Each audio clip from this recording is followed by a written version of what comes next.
The following is an interview of John Ball, conducted by Nancy Johnston, on August 25, 1986. The interview was conducted in the Aylmer District Museum. The subject is the medical history of Aylmer. The interview was made possible through a seed grant in 1986. Now, could you tell me something about the medical history of Aylmer, what you would know from your store when you came? When I came to Aylmer in 1959, there were two drugstores in town. Hill's Pharmacy, which is still there, and I think has just celebrated their 40th year of business last week, and one owned by Mr. Roy Morris. He was in his middle 60s when I came to Aylmer, and he was interested in selling his store because I was interested in coming to Aylmer and setting up a new eager business, as most young people were. He did not necessarily fill many prescriptions. He had veered away from it over the years. He was going more for what we call front shop. He was Is that over-the-counter drugs? over the counter, that's right. He would sell a good business in patent medicines and cosmetics. Also in his store he had a little telegraph office which benefited the Air Force Station, which was here during the last war. And he had a very good business built up, but he had neglected his dispensing end of it. Consequently, anybody who had a prescription to be filled in Aylmer had to go to Hill's drugstore. So I thought here was an ideal opportunity to start my own drugstore, because I was very young and very hep at that time to go into business. So he sold to me in March of 1959. And then I immediately started to go over his inventory. Now, as I said, he was very big on over-the-counter preparations, patent medicines.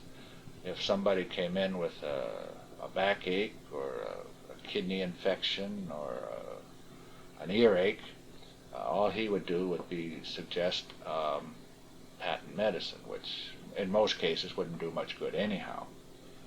So the trend today, of course, is to advise a person to seek medical advice on a serious disability, which most people are aware of and do anyway. Our front shop business today is not nearly to the same degree as it was back then. So the first thing I did when I went into his store was to take off the shelves 95% of these so-called patent medicines that were there, banish them to the basement, and encourage people to seek medical advice. In this way, prescriptions would be filled, and that end of the business, which he had neglected, would compensate for any loss that we would take through loss of front shop items. He confided in me years later that when I had finished going through his inventory and taken about half of it off the shelves and put it in the basement, he thought what a bad deal he had made. This young guy is so smart, he's going to go bankrupt. He's not even going to be able to make the payments on the mortgage. However, it proved quite good, because eventually that end of the business became quite profitable. We worked very closely with the Hill boys. John and Godfrey Hill were most cooperative when I came to Aylmer. And indeed, I think the first person who came to my store the day we opened up was John Hill, who is now retired. And he said to me, I can remember quite clearly, "Welcome to Aylmer, and if there's anything we can do to help you out, please call." So I've always been very grateful to John and Godfrey Hill for helping me out way back then to get started in business. They didn't find you a competition? There's an old theory around that good competition is no competition. In other words, if there's only one business available, like one shoe store, one grocery store, one drugstore, people feel rather necessary to go to that one store. It's been a proven fact that if somebody else can open up a shoe store across the street from a shoe store, the two together will do better business than the one alone. So good competition is good competition, but it helps each other. So when I came to Aylmer, yes, no doubt about it, I would have taken some business from them. But after talking to the boys in later years, both our businesses went up, because good competition is good competition. Now, could you tell me a little bit about those days? Now, that was before OHIP. And Yes. now, were people afraid of the expense of going to a doctor? Is that why they were choosing the patent medicines, do you think? No, it's because they were not trained. Young people today are, and older people too, are familiar with the fact that there's probably a preparation for every ailment, a specific antidote for every illness, so that people today do go to doctors more often. Back then they went, but they weren't so specialized. Pharmacy was not as specialized then as it is today. When I first started, there was no penicillin. Sulfa drug had been invented, but it hadn't come into general use too much yet. But once the antibiotics, which was a big field, once that got going, then people were forced to go to the doctors, you see, to be treated. If they had an infection, they knew that they could go to the doctors, get a prescription for penicillin, and within 2 or 3 days their ailment was either much better or cured. So back in those days, we ran a lot of charge accounts. Some people, if they didn't have money, they would open up an account at the store, and they would get a prescription filled. They weren't necessarily concerned about the cost of the prescription. They knew they'd pay for it sooner or later, but in most cases we ran large credit accounts, and people would pay so much on account when they could, so that it isn't like today where so many people have drug plans. What OHIP doesn't cover, there's a lot of private plans like Blue Cross and Green Shield and PSI, a lot of these drug companies that are fringe benefits for factory workers. Today, prescriptions either can be dispensed at no cost or at a nominal charge of perhaps 35 cents, which really isn't much of a deterrent for price-wise. I think today prescription prices, of course, have risen over the years because the fee for filling a prescription is different. Years ago, when I first started in pharmacy, we used to mark up a prescription a certain percentage. That is to say, about 40%, I think, was about the average. If a drug cost you $1, you would mark it up 40%, and that would be the charge to the patient. I can't tell you the exact year that the different fee for service came into vogue, in which case the true cost of the drug was calculated, and then a fee was added to that cost. When we first started, the fee was $2.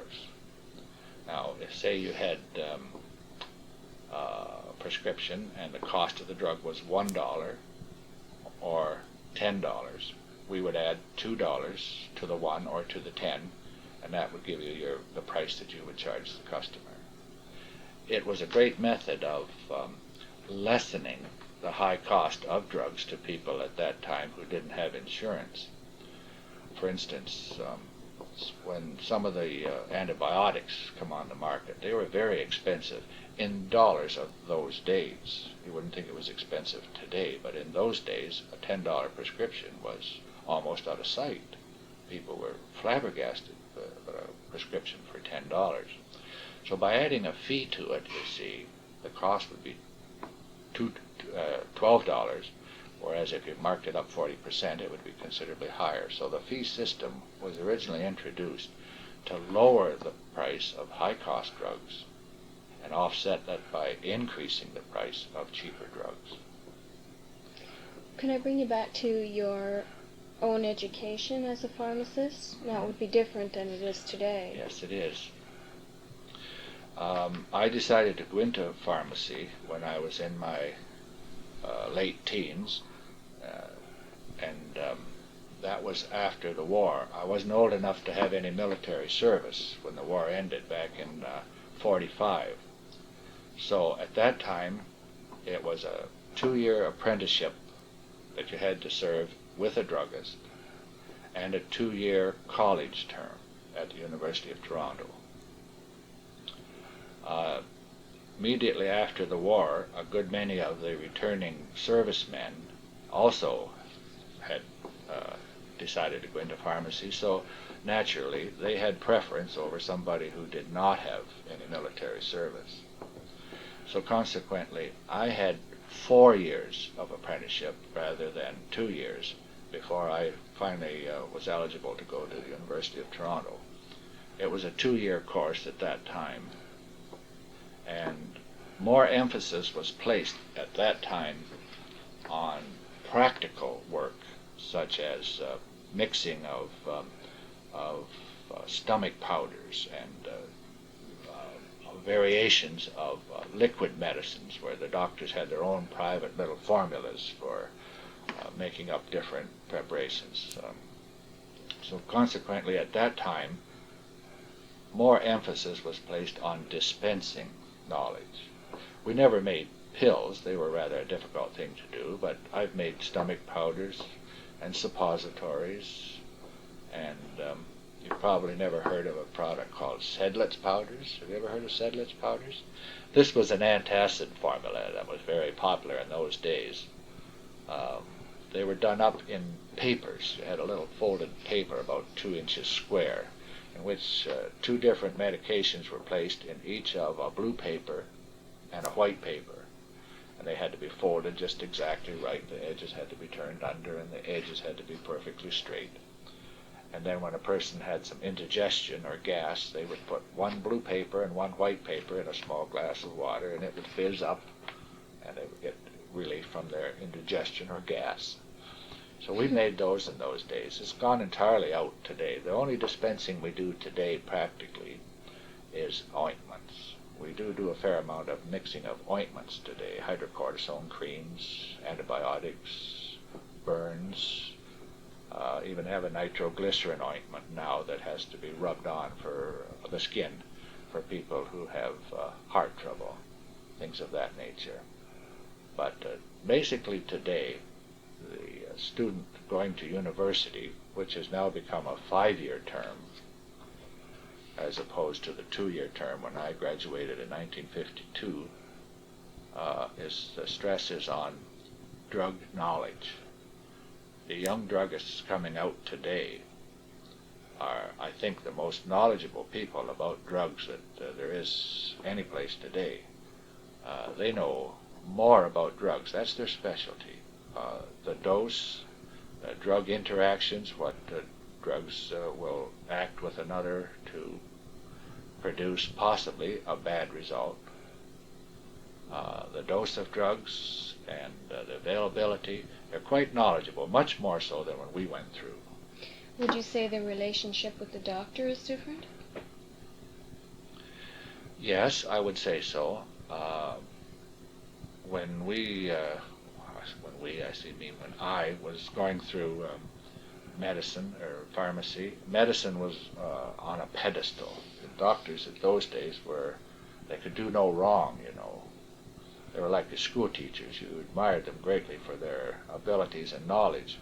Today, I think, most pharmacists are just as knowledgeable about drugs as doctors are about the other aspects of medicine, say the human body, disease, cure, and diagnosis. So I think today the pharmacist is on a more equal footing with doctors than they were when I went through. Doctors today recognize that the pharmacist today is a specialist in his field, and they respect that also.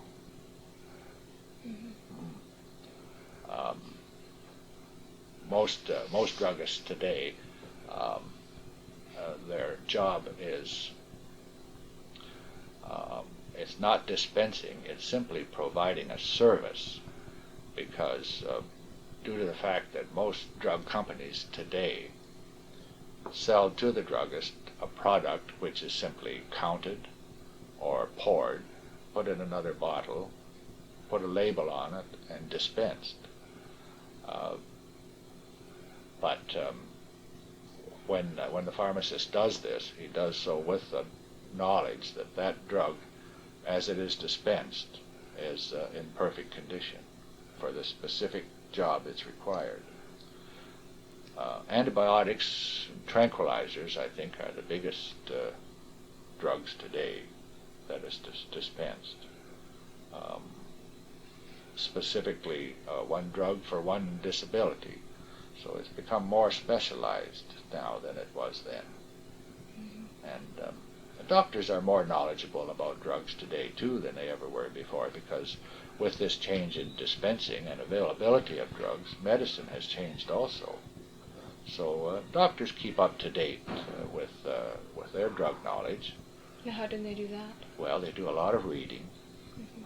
Cassette tapes now, I understand, are available to doctors. I think Dr. Sinclair here, when he has to drive to St. Thomas, he has some drug tapes which he plays on his cassette machine. The drug companies supply these, in which case the companies extol the benefits of their particular product and what it's for, and the dose, and very often even the price.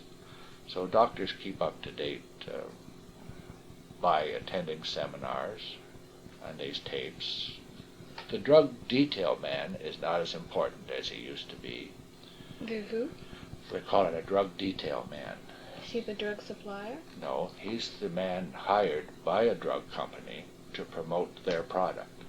He would be a traveling salesman who would go around and, if he had a new product, would detail. He'd be a detail man. He would detail the benefits of this product to the doctor, so that the doctor would prescribe it when such an occasion had arisen for that product.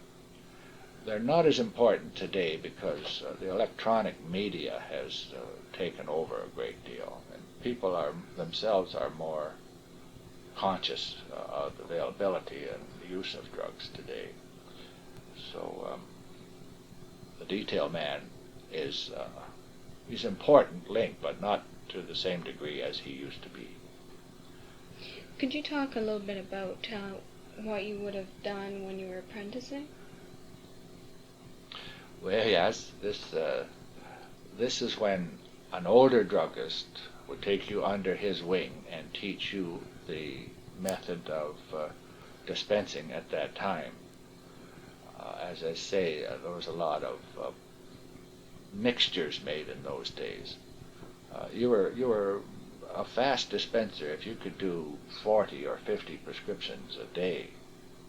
Today we can do hundreds because of the use of computers and the fact that dispensing now is simply a method of counting or weighing. Back then we had to do a lot of mixing. I can remember a stomach powder that we used to make all the time that contained 3 or 4 different ingredients, several of which were very light and fluffy in nature, such as a calcium carbonate. And one terrible mixture, we had 3 different powders to mix, along with some charcoal. Now, charcoal is still used today, but not to the same degree as it was then, because it is an adsorbent, and it helps absorb stomach acid or gas that's in the system. So we had to mix these white fluffy powders together and add some charcoal, powdered charcoal, which too also was a very finely powdered substance. So the first time my preceptor gave me the responsibility of making a stomach powder, I had mixed the white powders, and then he said the last thing you entered was the black powdered charcoal. So I dumped it in, and it just disappeared in a cloud of black powder. And I was black from head to gudgeon, and the counter was black, and he had a great laugh over that. Of course, I had to clean it up and start over, but this was how my boss used to show me how to do things. I'd watch him, and then he'd say, now you do it. So we would do this, dispensing. We used to mix ointments. Today, we have a special pad of waterproof paper. If you have to make up an ointment, add ingredients, or mix different drugs, you take your spatula, weigh out your measured portions, put it on this paper, and just simply mix them. Back in those days, we didn't have it. We either had to mix them in a mortar and pestle, or right on the dispensary counter. I was working for Tamblin's at the time in Chatham, and they had a marble dispensing counter, so we used to just mix our ointments right on the top of that counter. And of course, it all had to be cleaned up afterwards. I think cleaning up was worse than the actual dispensing most of the time, because we didn't have any of the modern facilities we had now.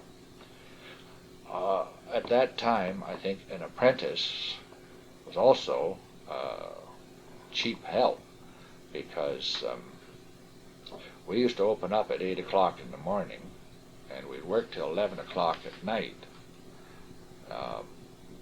You'd have a lunch hour and a sup hour break, but hours were very long in those days. And Saturday night used to be the big day in Chatham, because that's when all the farmers would come to town. So we were often there till after midnight, because our manager of the store at that time would stay open as long as people kept coming. Today, when it comes to 9 o'clock, you close the door whether there's anybody wanting in or not. But in those days, we stayed until the last dog was hung. So we became, I think, the apprentices became cheap sources of labor. Were you paid? Yes, we were paid, not in the same degree as we were now, of course. Would you remember your wage? Yes. When I finished my apprenticeship after 4 years and was to enter the University of Toronto, I was getting $19 a week. In what year would that be? That would be back in 1950. $19 a week. So it was certainly more than 40 hours a week that we were putting in, because we had to work until the work was done. I used to have to even go and mow this preceptor's lawn. You know, they had the drugstore then had some very dark mahogany fixtures. It was a beautiful store in downtown Chatham. It's gone now. They've torn the place down and built a big plaza on top of it. But at that time, they had this beautiful old mahogany fixtures. Well, the boss was very proud of these fixtures, and he used to make up his own furniture polish. It had mineral oil in it, and oil of Jupiter, and a little nitric acid. It was quite a mixture, but it sure made those fixtures shine. And we had to put this furniture polish on that whole store at least once a week. This was part of the job of the apprentice, to do this, in addition to the filling up of stock and the waiting on of customers. Never had to wash the floor, though. Thank heavens he never had to do that. But this is how things have changed today. Now, when you started your store, when you took over for Roy Morris, was there equipment still in the store that was outdated in your mind at that time? Oh, yes. Well, as I say, he didn't do much dispensing himself at that time. He had got away from it, so he was a little leery of it. So he concentrated on his front shop business. Now, he did have some dispensing equipment there, but mostly in the form of beakers or mortars and pestles. There would be glass mortars and pestles. He had an old porcelain mortar and pestles. This is what we used to grind up granular material into fine powders to incorporate into other mixtures. But he didn't have very much because he didn't concentrate on that part of the business very much. No, you said before that you considered yourself at that time as one of the new school rather than the old school. Yes. Why did you say that? Well, of course, I had only been out of college for about 4 years. I had recently had married, and I was full of all the new ideas that a young university graduate would come out with. So when we started in at Roy's business, we started to concentrate on the dispensing end of it. And downgrade the front shop, but the whole thing kept up very well. It turned into a combination of front shop and dispensing. Now, who else did you work with in your store? I had nobody. I operated it all by myself. You had no one else to help you? No. The law then, the same as it is today, there must be a pharmacist physically present in a drugstore. For the drugstore to be open, there must be a pharmacist present. So we opened at 9 o'clock in the morning in those days and closed at 9 o'clock at night. So it was a whole week of 12-hour days, except Wednesday. We always closed Wednesdays at noon or 1 o'clock, which gave us a break midweek. Some of the stores still do it today, but I think the trend is away from Wednesday closing. It only persists in small towns now. The big cities don't do it. So it was long hours, and we worked from 9 to 9, and as long as the store was open, it would appear there was always somebody ready, willing to come in. Could you talk about some of the doctors that you worked with in those earlier years? Well, yes. When I first came to Aylmer, Dr. McClay Miller was in practice here, and there was also a Dr. Cahoon.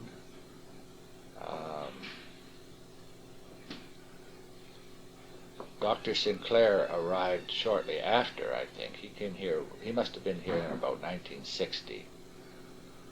And can't think of any other doctors that were here at that time. Oh yes, Doctors Beveridge and Poots were here also. They were on Talbot Street East. I think they had recently taken up practice too. Dr. Beveridge and Poots had gone in with Dr. Cahoon, who subsequently, shortly after, retired. So there was Dr. Sinclair, Dr. George Beveridge, Dr. Von Poots, and Dr. McClay Miller in practice at that time. Now, do you remember them as, one of them as being difficult to work with or having certain idiosyncrasies? Usually they say the handwriting's difficult to read, but surely there's more than... Yeah, that's true.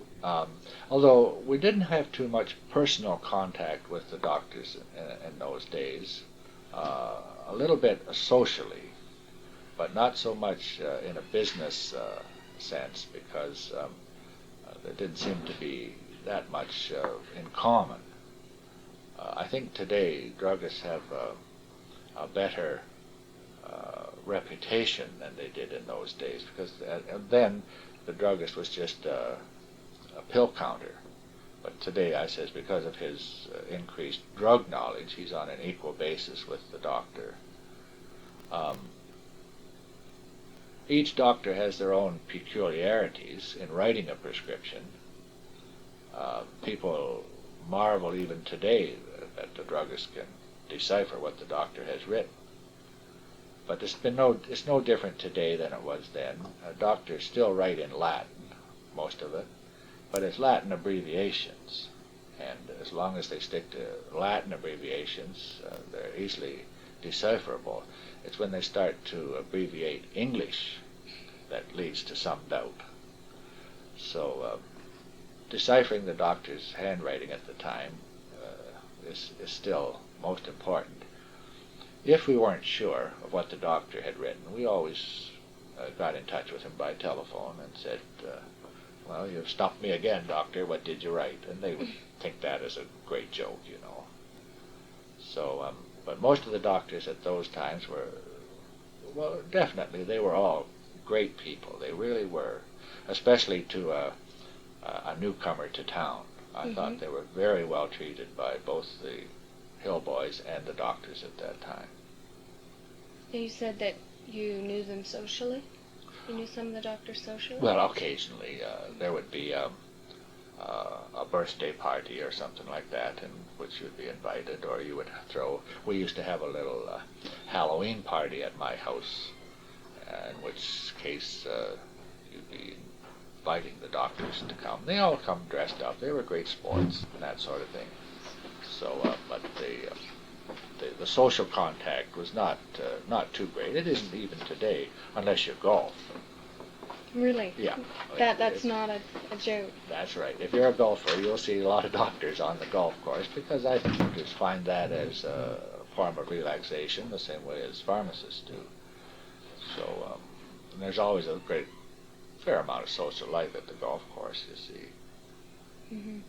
But then again, there was not that much contact, personal contact, between the medicine and pharmacy. I don't know very much about Dr. Cahoon. Could you I say never anything knew about Dr. him? Cahoon very well, no. He was very highly regarded in the town, very highly regarded, and he had quite a large practice. But he retired shortly after I got here, so back in '59. So I'm not too familiar with Dr. Cahoon, but he was highly regarded by people, local people in Aylmer at the time. What about Dr. Miller? Dr. Miller is a very talented person. He had a very good practice in Aylmer at the time. As he grew older, I think his practice possibly lessened, but that was because he wasn't willing to carry on the long hours as he did when he was younger. But Dr. Miller is also a very talented man in other fields. For instance, he's a bookbinder. I've seen some of his work where he has rebound some old books, and it's fantastic. The work that he's done in those books, it's just marvelous. And he's very good at diagnosing. Dr. Miller has a very good reputation for diagnosing a condition, recognizing symptoms, you see, and prescribing the appropriate medication, which I suppose is the basis of all medicine, but he was particularly good at that. Can't think about what else he might do, but I know he has several other talents. Just escapes me at the present time what else he could do. You said something about when he went to university, I understand he was gold medalist in his class. Yes, he was right at the top of his graduating class. Now, he's never told me that, and I've never asked him, but that's what I've been told, that he's a very smart young doctor when he graduated. He'd be in his 80s now, I believe, and retired.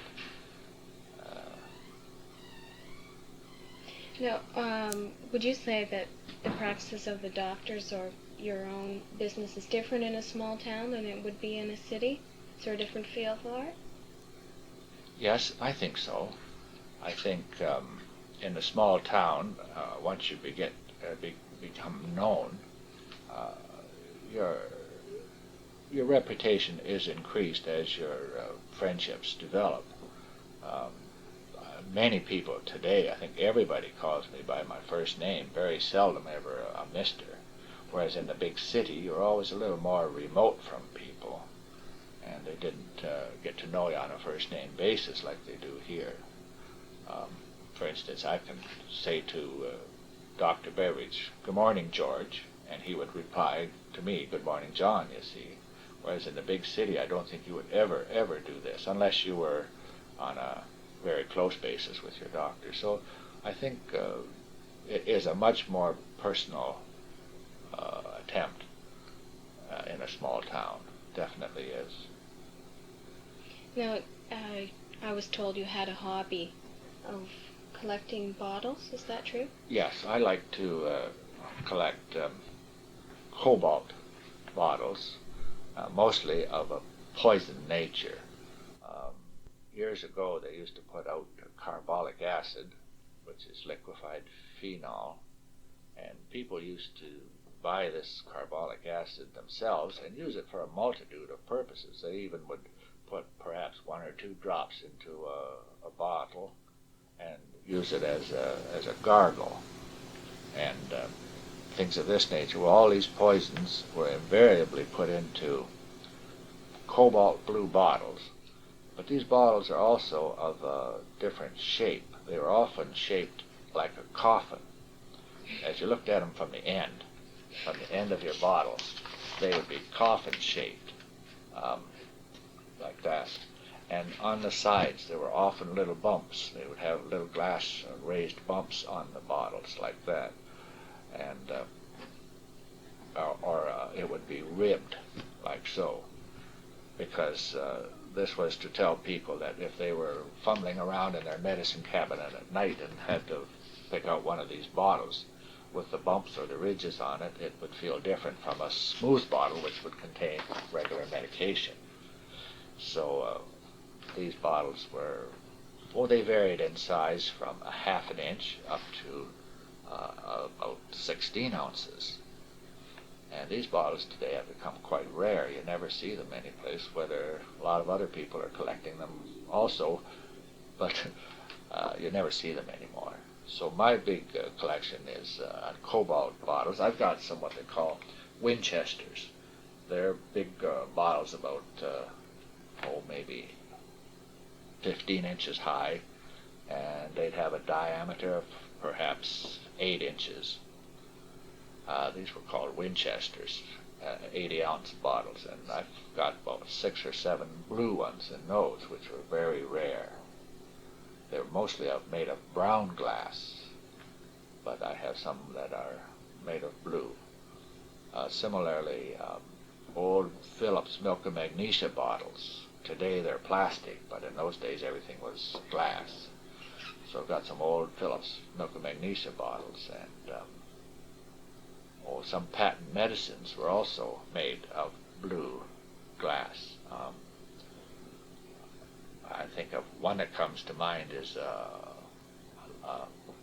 powder called Priest's powder. Priest's powder was an antacid powder that came in a blue glass bottle and had a very unique top on it. They weren't screw caps, nor was it a cork. It was a metal cap that you had to push down on the center of it, and that would make the collar, which is around the edge of the bottle, loosen, and then lift it off. And to seal it up again, you would put it back on the bottle and push down on the collar, and that would seal it. So this type of medication is what, whenever I see it, I buy them. But I've got quite a collection. They've had them here, I think, at one time. I brought some on a display. They had some kind of a display here, and I had some bottles here. Mrs. Aylmer might remember it, she might not. Now, would you say it's a lot more difficult for people to get a hold of the wrong kind of chemicals now? I know that there seems to be a lot of strict laws about what you can sell over the counter and what you can't. Medications today, I think, are much more powerful than they used to be. Years ago, if you had an ulcer, of course, all they could do was treat it. They didn't know how to cure it. They would fill you with milk or antacid powders and strict diets and hope that the ulcer would, for instance, heal itself. Sometimes it did, most of the time it didn't. But now they've got some new drugs out which have been developed specifically, say, for a duodenal ulcer. They simply reduces the amount of stomach acid that is produced, and thereby stimulating the ulcer to cure itself. So because medicine has become very specific today, I think surgery, for instance, for ulcers has practically disappeared. They don't even have to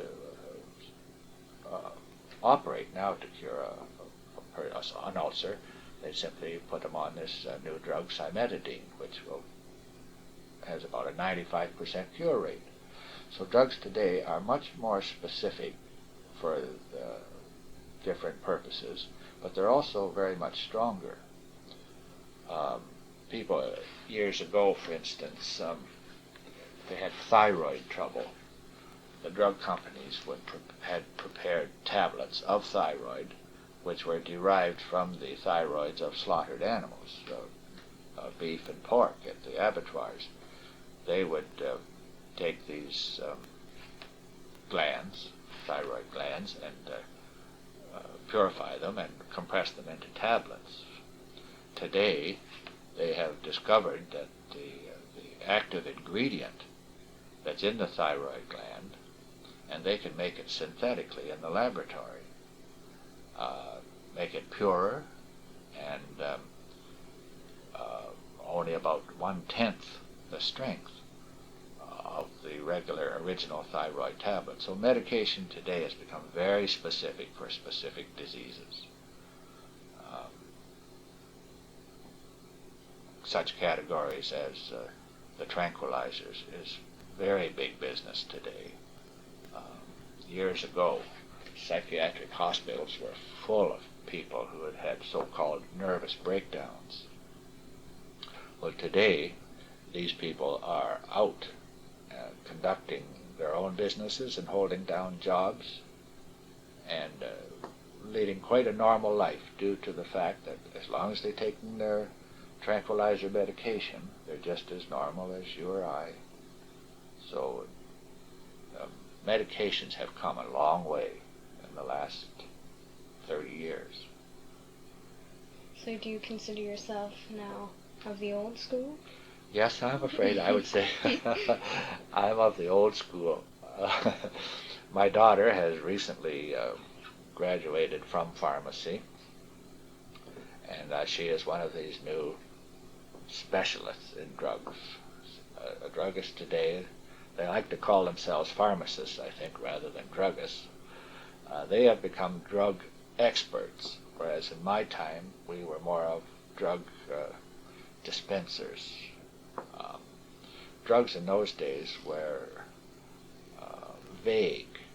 They didn't know how each drug reacted specifically with the body. Today, every drug has a specific reaction, and they know that to order it they're going to get a specific response. When did you retire from your business? Your own business? My own business? I sold out my business back in 1971 to Mr. Bob Miller, who still operates the business under my old name, John Ball Pharmacy Ltd. I can remember that when I bought Roy Morris's business, it was called Morris's Drugstore. So I said to Roy, I think I'll just continue on the business as Morris's Drugstore with the name because of the reputation that Roy had built up as being a good druggist. He advised me at the time, he says, no, don't do that. He says, change it to your name because in 6 months, people in this town won't even know who Roy Morris is. Well, they certainly knew who he was, but I took his advice and changed it to John Ball Pharmacy Ltd. When I sold out to Mr. Miller, he too had the idea that perhaps he would keep the name the same because of the reputation that the business had developed through the name John Ball. So he kept the name, and I've talked to him since, and he says he's never regretted the fact that he's still operating John Ball Pharmacy, owned and operated by Mr. Bob Miller. Now you work at the Big V store Yes. presently. Yes.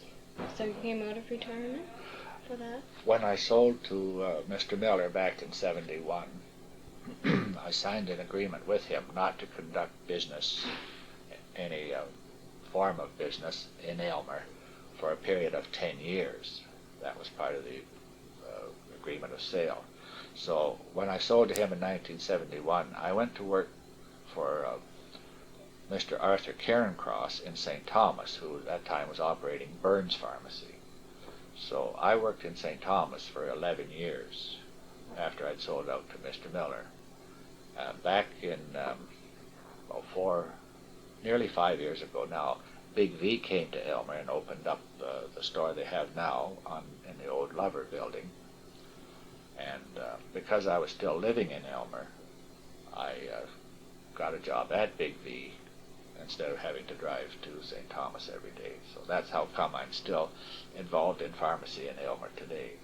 It'd be quite different to work for a chain than to work your own business. Yes, it is.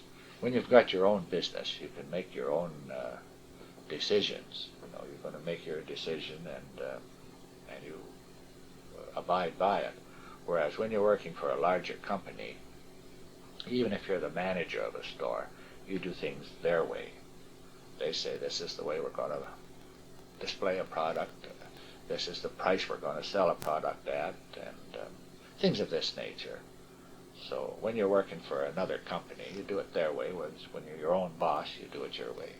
Is not Big V a Pharmacist collective or something of that sort? It's owned by Pharmacist, yes. It's a private company. It doesn't have its shares on the market. It's a private company, and the shares are owned by Pharmacist. Yeah. Started off in Windsor about 22 years ago. Several pharmacists, or 6 of them, went together and formed a small cooperative at that time. And since then it's developed into a chain of about 72 stores. So they're a very good company to work for. They're very nice. We often get compliments on the store here that no matter what you want in a drugstore, it's at Big V. Thank you very much. You're welcome.